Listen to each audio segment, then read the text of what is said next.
I opened my eyes to a ceiling far too low for my tastes. Pale sunlight spilled through small windows, and for a moment, I thought I was in a hotel room, or worse, a hospital. Then I saw my hands. Small. Chubby. Not mine. I sat up abruptly, kicking the thin blanket off me. The reflection in the mirror across the room confirmed it. I was a child. A child of no more than 8 years old. What the? Before panic could set in, I remembered. My first life. Ruthless. Successful. A CEO with everything. Power, wealth, respect. And then betrayal. Poison. Death. And now, rebirth. A voice from the doorway made me freeze. Elian? Breakfast is ready. I turned to see a woman with a kind, but overly formal smile. Not my mother. Not the mother I had in my last life, but someone else entirely. My new life, my new family. Ashford. My mortal enemy's family. Of course. Why would fate make things easy? I forced a smile, trying to sound like the obedient child they expected. Coming. Every detail hit me. The polished wooden floors, the faint scent of citrus, the portraits of stern-looking men on the walls. Ashford. Every inch of this house screamed wealth and influence. And everything I'd once spent my adult life fighting against. I sat at the breakfast table, next to a boy my age who looked at me with thinly veiled disdain.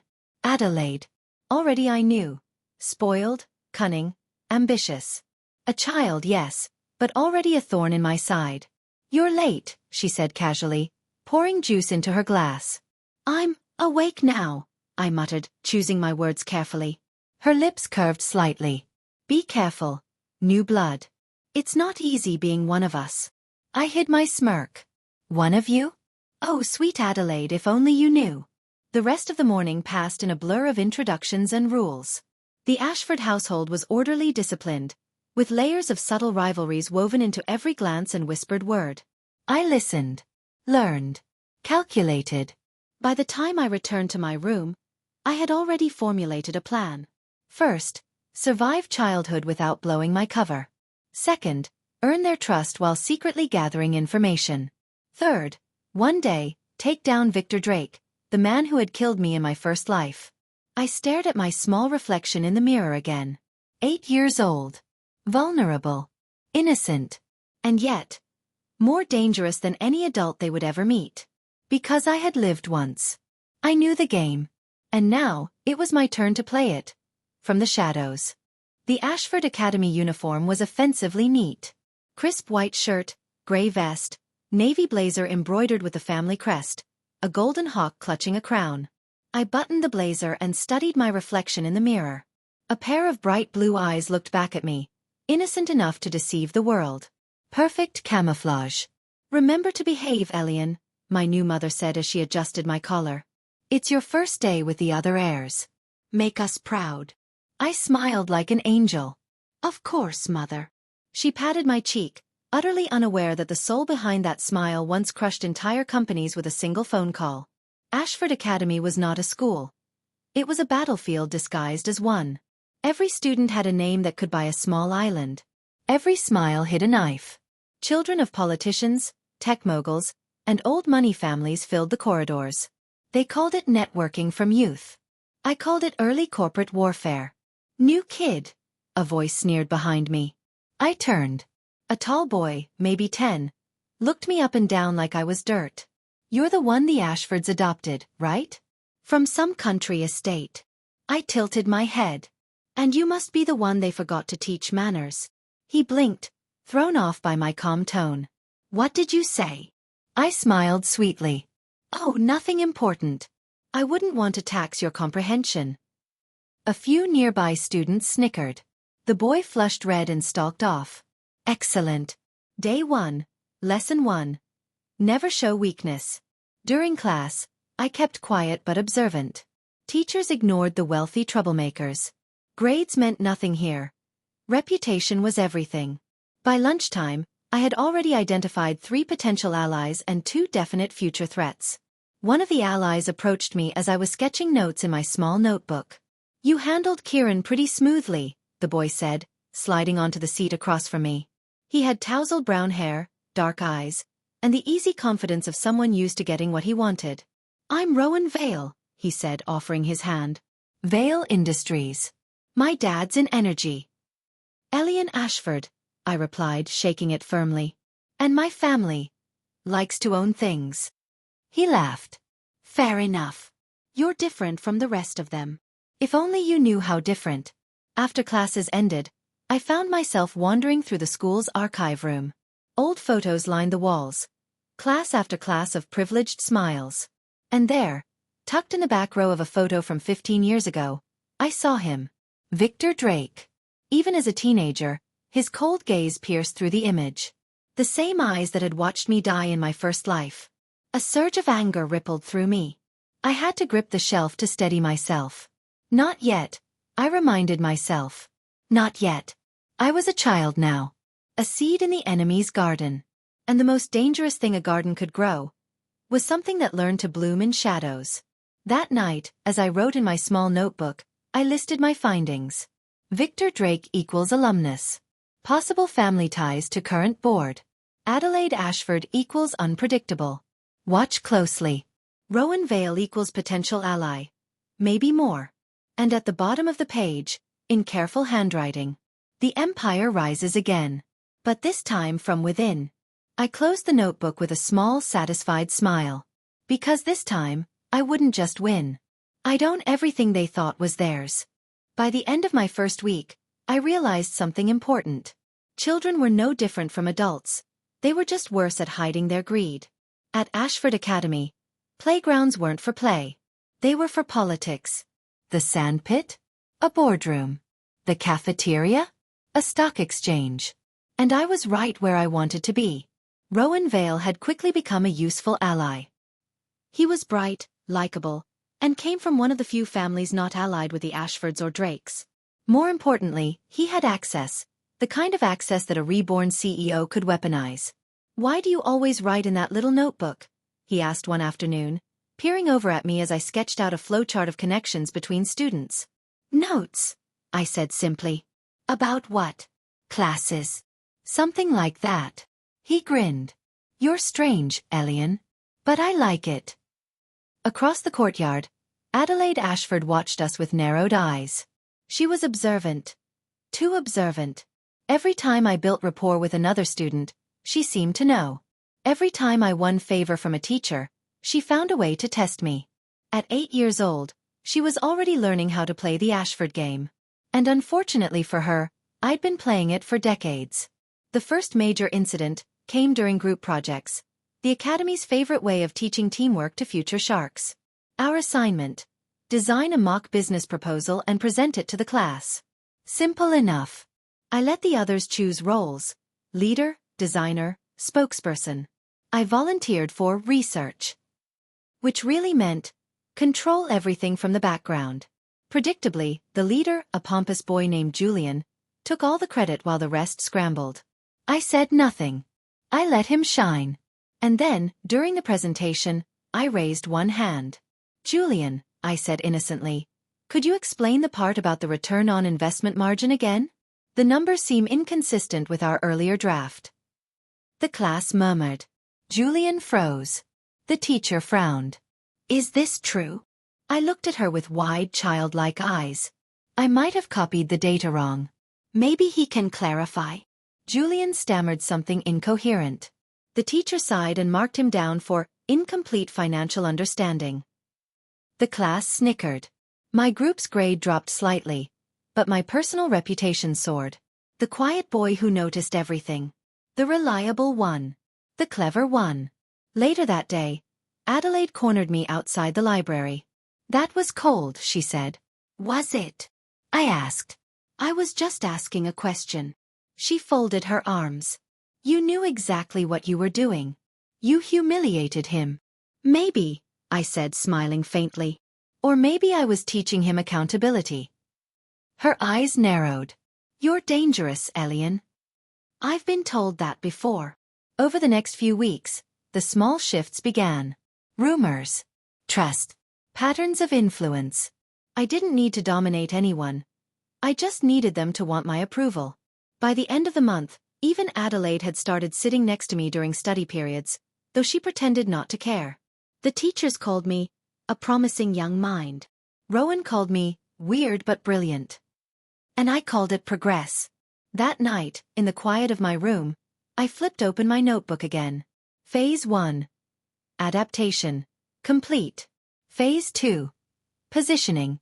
In progress. But as I stared at the last name on my diagram, Victor Drake, a flicker of unease crept in. If fate was cruel enough to place me among my enemies, how long before it placed him among my allies? The Ashford estate always looked perfect from the outside.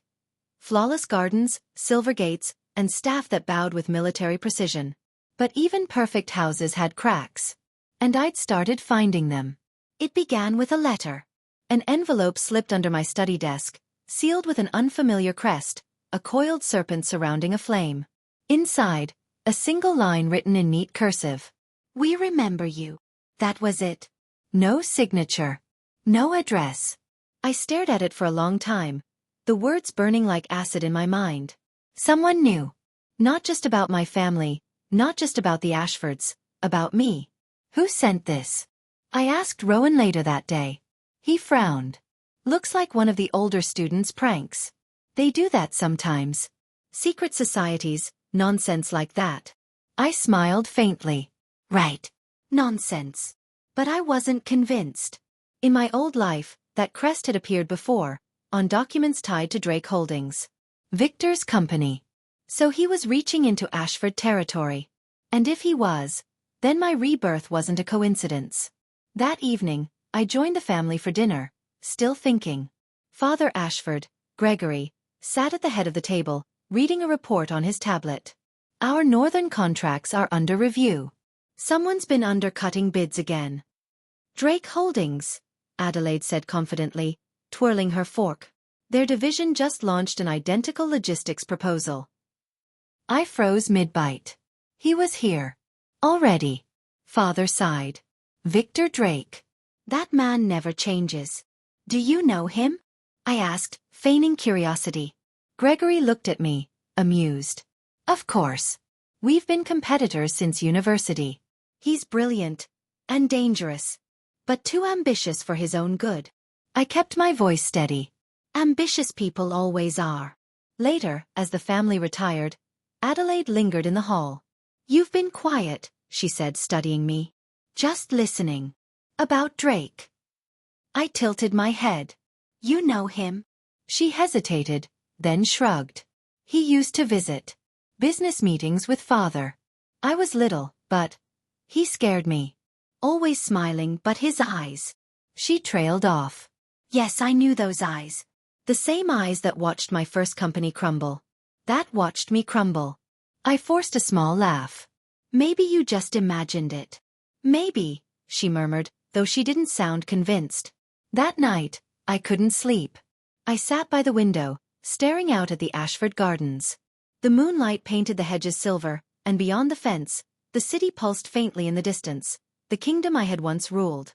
The letter lay open on my desk. We remember you. Not a threat. A reminder. If Victor Drake's reach extended even here, it meant he was expanding. And if he was expanding, then somewhere, somehow, he had survived the fallout of my first life's destruction. He'd taken everything from me once. This time, I'd take everything from him. But as I closed my notebook, I hesitated over one small ridiculous thought. In my last life I had no friends. No softness. No one I could trust. And now, Rowan's easy laugh echoed in my memory, and even Adelaide's sharp eyes didn't feel as hostile as before. Revenge was clear. But the line between enemies and allies was starting to blur. I pressed my palm over the letter, whispering quietly to the shadows. You remember me? Good. Because I never forgot you. The Ashfords loved their galas. To them, wealth wasn't about owning. It was about displaying. Tonight's event, the annual Winter's Dawn Charity Ball, was the crown jewel of their social calendar.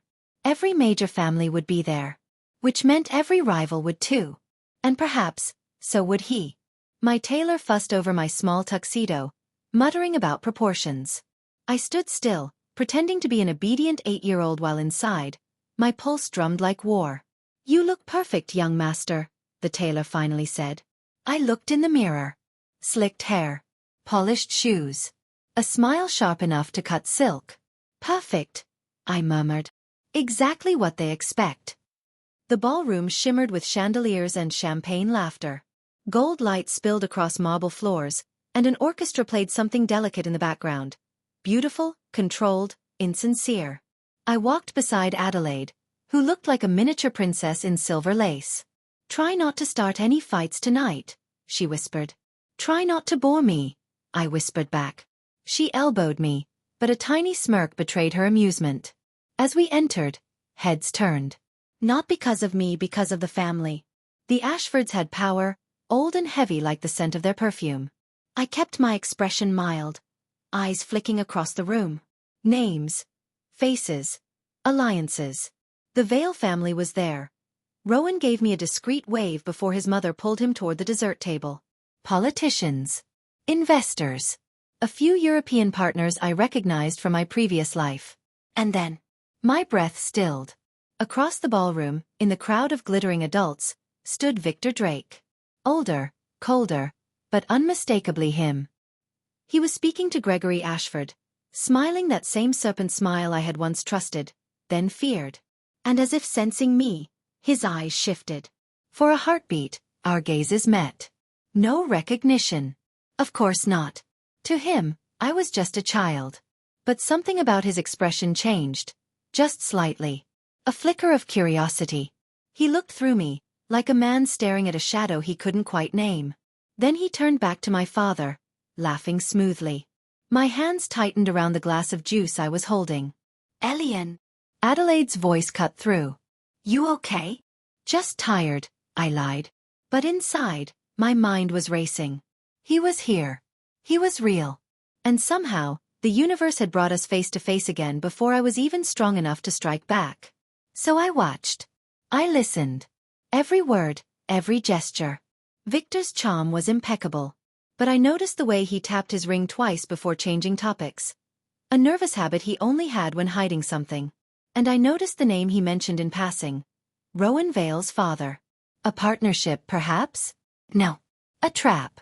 Later that evening, while the orchestra swelled and adults toasted to false alliances, I slipped away to the corridor behind the ballroom.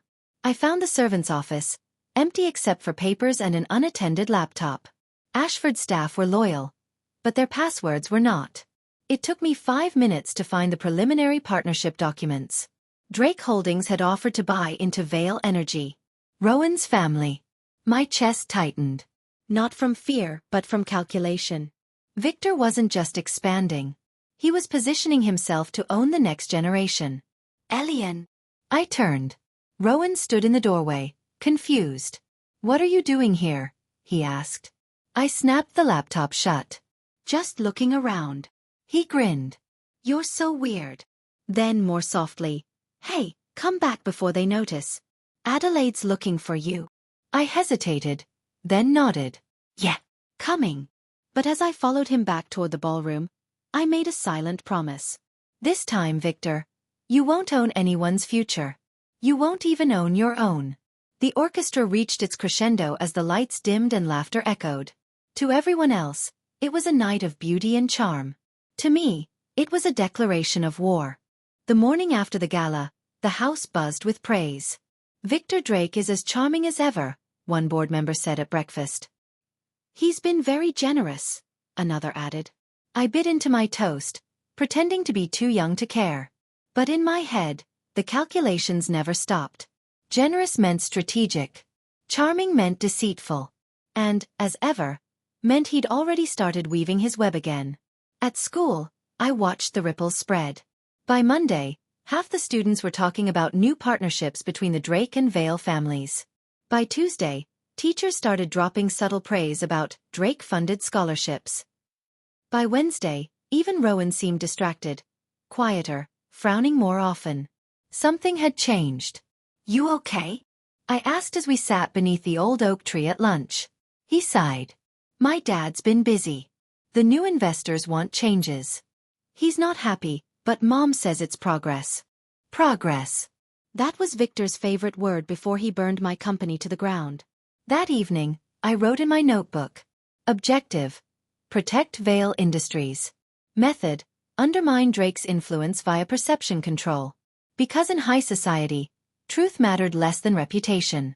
And I knew how to manipulate both. The first step was simple. Whispers. Did you hear? Drake Holdings is cutting costs. I heard they underpay their research staff. Someone said their last partnership ended badly. I didn't say those things directly. I let others say them, the kind of children who loved gossip more than logic. By the end of the week, the rumor had mutated into something entirely new. Rowan's family might back out of the deal. It's risky, you know. Exactly what I wanted. Adelaide noticed, of course. She always did. You're awfully good at pretending you're not involved, she said as we walked back from the library one afternoon. I don't know what you mean, I said smoothly. Her gaze was sharp. You act like a kid, but you think like an adult. You watch people. And you don't. I do, she admitted. But I've never met someone who plans 3 steps ahead for fun. I smiled faintly. It's not fun. It's survival. She looked at me strangely after that. A little curious, a little wary, but softer somehow. Weeks passed. The rumors had their intended effect. Drake Holdings paused negotiations with Vale Industries, citing public image concerns. Rowan's father called it a miracle. Rowan called it luck. I called it justice. But my satisfaction didn't last. Because that same night, another envelope appeared under my door. No crest this time, just a folded black card, with 2 words scrawled in perfect handwriting. Nice move. A chill ran down my spine. He knew. I stared at the card for a long time, feeling something I hadn't in years. A strange mix of exhilaration and fear. Victor Drake was watching. Testing me. He couldn't know who I really was. But he'd sensed my hand in the game. And the fact that he hadn't exposed me yet meant something worse. He was interested. The next day, I caught myself glancing at the classroom door more than once, waiting for some invisible consequence. But nothing came. Just Adelaide, tossing me a pen she'd borrowed, saying, "You're thinking too hard again." And Rowan, laughing, "Don't stress, Elian. You're a kid. Live a little." I smiled at both of them, because neither could know the storm brewing just beyond their sight. But in that fleeting warmth, something cracked inside me. A small, dangerous tenderness I hadn't planned for. If Victor wanted to test me, fine. Let him. Because this time, I wouldn't fight from the shadows. This time, I'd build an empire in plain sight, and he'd never see the knife until it was already at his throat. The morning the devil walked into our house, the sky was clear. Mockingly clear. I was in the study, pretending to review arithmetic, when Adelaide burst in, eyes wide. "Elian. He's here." I didn't need to ask who he was. There was only one person who could make her look like that. Victor Drake. Downstairs, the living room shimmered with morning light. Gregory Ashford stood beside the fireplace, all cordial smiles and practiced confidence. Mother Ashford hovered nearby, polite and perfect as always. And across from them, holding a cup of coffee like it was an extension of his soul, sat him. Victor Drake. Older, sharper, but his eyes were the same. Silver gray, like a blade that had already cut too deep. When he turned and saw me at the door, his lips curved faintly. "Ah, and this must be young Elian." I stepped forward, forcing the calmest smile I could manage. "Good morning, Mr. Drake." His voice was silk wrapped around steel. "Good morning. I've heard quite a lot about you." A lie. Or maybe not. As the adults talked business, I watched him. Every small gesture, every flicker of tone. He'd come to propose a merger. On paper, it was strategic brilliance, a partnership between Ashford and Drake Holdings to stabilize market volatility. But I knew the pattern. It was the same kind of partnership that had gutted my first company from within. Gregory seemed tempted. "We've been competitors too long, Victor. Perhaps cooperation would do us both good." Victor smiled, a predator's smile hidden behind civility.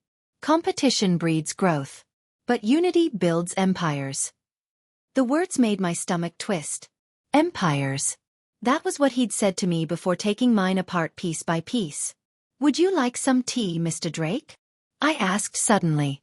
He glanced at me, surprised but amused. "Why, thank you, Elian. That's very kind." I poured it carefully, pretending to fumble just slightly, enough to look childlike. The cup rattled on the saucer as I handed it over. "Ah," he said, steadying it.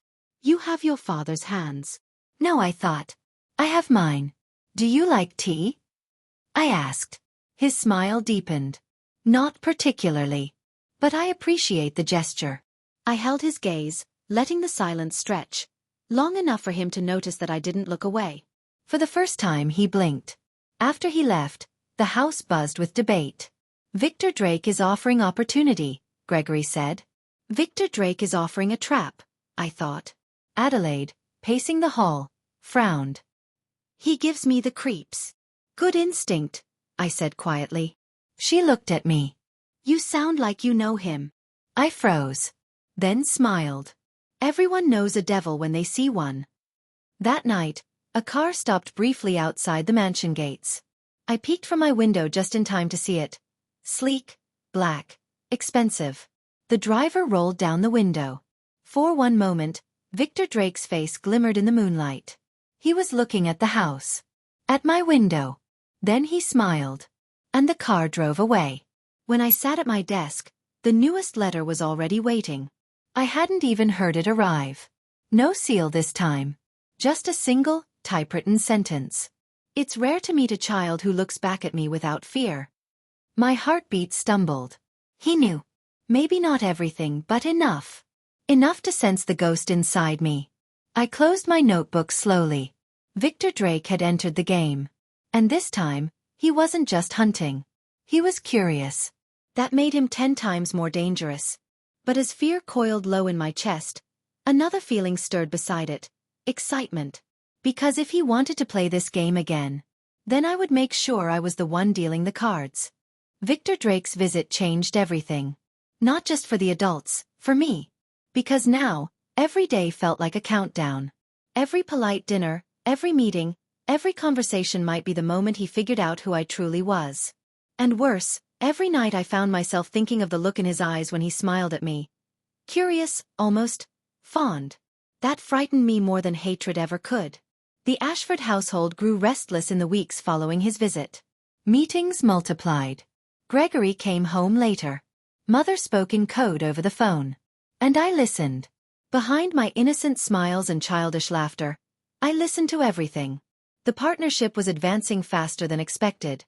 Faster than safe. Victor Drake had offered to integrate one of his research divisions into Ashford Tech. On paper it looked harmless. In reality, it would give him full access to their internal systems. Exactly the same move he'd used to destroy me once before. Not again. But I wasn't the only one noticing the storm brewing. Rowan had been quieter lately, distracted. When I asked, he finally admitted, "Dad says the new investors are complicated. He doesn't trust them." Good. He shouldn't. "Tell him to be careful," I said softly. "Deals that look perfect usually hide claws." He frowned at me. "Why do you sound like you've been doing this for 50 years? I smiled faintly. Maybe I read too much. Adelaide was different. Since the gala, she'd been watching me more, not suspiciously, but curiously. Like someone trying to fit together a puzzle that didn't quite make sense. "You're always somewhere else," she said one afternoon, after class. "Am I?" She nodded. "Even when you're smiling, you're thinking about something darker. You plan, you calculate. You don't act like a kid." I didn't answer right away. Then I said quietly, "Maybe I had to grow up too soon." Something softened in her expression. "Then maybe you should let someone help you stay a kid." Her words shouldn't have mattered. But for a brief second, I wanted to believe her. That night, I couldn't sleep. I stared at the ceiling and thought of the 2 lives I was living. The one they saw, and the one no one could ever know.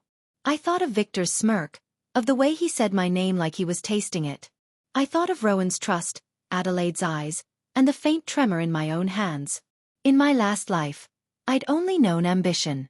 Now I was starting to know fear, and something dangerously close to affection. I hated it. But I couldn't unfeel it.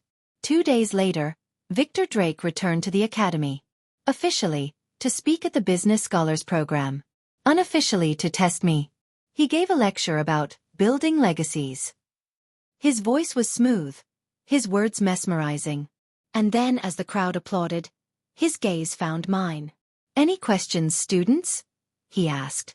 Silence. Then I raised my hand. Everyone turned. "Yes, young Ashford?" he said, smiling faintly. I met his eyes. "You said true power lies in building legacies. But isn't it also true that legacies are built on the ruins of others?" The air in the room shifted. The teachers froze. Students stared. For one heartbeat, Victor's perfect mask slipped. Then slowly he smiled. "Sometimes," he said, "ruins are the best foundations." Our eyes locked. Challenge. Recognition. Memory. A silent war between a devil and his ghost. That night, another letter appeared on my desk. This one wasn't typed. It was handwritten. Smooth, elegant script. "So you do remember me." I stared at the paper until my fingers shook. He knew. He knew. And yet, he hadn't exposed me. Which meant he wanted something. The question was, what? As the moonlight spilled across my desk, I whispered to the empty room. "Fine. Victor. You want a game? Then I'll give you one. But I won't lose twice." 4 days after the lecture, I waited for the blow to fall. None came. No scandal, no exposure. Only silence, an unbearable kind of silence, the sort used by predators who enjoy watching their prey sweat. Then, one gray afternoon, an invitation arrived. Private meeting. Ashford Tower, 7 p.m. Bring no one. No signature. But the scent of the paper, faint cedar and black ink, was enough. Victor Drake. The boardroom on the top floor was dark except for the city lights bleeding through the glass. He stood there, hands in his pockets, perfectly calm. "Good evening, Elian," he said as though greeting an old friend. "Mr. Drake." My voice was steady. "You wanted to see me?" A flicker of amusement. "You could have ignored the note." "I don't ignore threats." "Ah." He smiled. "So we're finally done pretending." For a moment neither of us spoke. The hum of the city filled the silence between us. Then Victor said softly, "When you looked at me that day in the ballroom, I knew. No child carries that kind of hatred in their eyes." "So you do remember," I said. "How could I forget?" His tone was almost fond. "The boy who tried to ruin me, and nearly succeeded. You burned everything, and in the ashes I built something better. And now you want to finish what you started," I said. He walked closer, stopping only a few feet away. "No. I want to see what you'll do this time. The game is different now. You have a family, friends, things to lose." He leaned in slightly, voice low. "Do you still believe you can win when victory costs them?" His words hit harder than I expected. Because behind the menace, there was curiosity, and something darker. He wasn't just testing me. He was studying me. "Why didn't you expose me?" I asked. Victor smiled. "Because you're the only opponent worth keeping alive." I forced myself to meet his gaze. "Then hear this, Victor. I'll never let you destroy them. Not the Ashfords, not the Valles. You taught me everything about power, and I learned how to use it better than you ever did."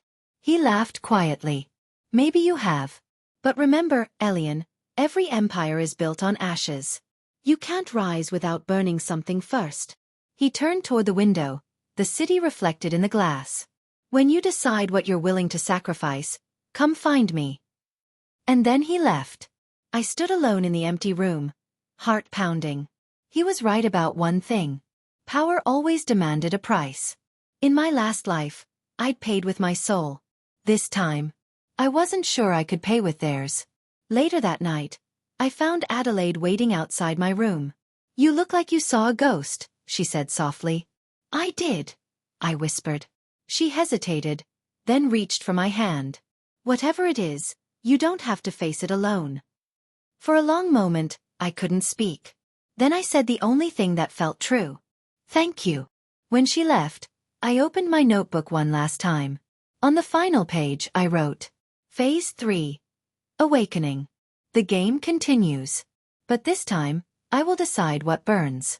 I tore out the earlier pages, the old strategies, the anger, and dropped them into the fireplace. Flames licked at the paper, curling my handwriting into embers. As the firelight reflected in the window, the city beyond looked almost alive, pulsing with endless possibilities. I smiled faintly. Your move, Victor. The city never slept. Lights flickered across skyscrapers like constellations fallen to earth, and from my office atop Ashford Tower, I could see it all. Years had passed. 8 to be exact. Elian Ashford, once the clever child of the rival family, was now a force no one could ignore. Not the board members, not the investors, not even Victor Drake. The transformation had been gradual, almost imperceptible to outsiders. I had learned patience. I had learned subtlety. I had learned how to protect the people who mattered without sacrificing my own ambition. Rowan Vale was at my side, still fiercely loyal. Adelaide had become an ally, then a friend, and sometimes the only person capable of seeing through my calm exterior. And Victor. Victor remained a shadow at the edge of everything. Sometimes an enemy. Sometimes a teacher. Sometimes terrifyingly something else. Tonight, he appeared in the boardroom, unannounced. You've changed, he said, leaning against the glass, city lights reflecting in his sharp gray eyes. And you haven't, I replied. He smirked. That same smirk from the ballroom years ago. I wanted to see if the ghost of my old rival could become something more. And? I asked. More than a child. More than a pawn. You've grown into a player who commands respect. Someone I almost admire. I chuckled. Careful, or I'll take that as a compliment. Do that, he said softly. But remember, empires built from ashes can burn just as quickly. We both knew the truth. Power was never given. It was taken. It was defended. And the dance between us, the game that had started with letters and shadows, was far from over. But I no longer feared it. Because now, I had something I hadn't in my first life. Allies, strategy, and control over my own destiny. I looked out at the city and whispered quietly, almost to myself, let it burn. But only on my terms. Victor watched me for a long moment, then smiled, turning toward the window. And for the first time, I understood the dangerous allure of his presence. Not as an enemy, but as a mirror. The game had changed. And we were the only players left. Thank you so much for listening. If you enjoyed this story, don't forget to like, comment, and subscribe for more original novel stories. And stay tuned, our next story is coming soon.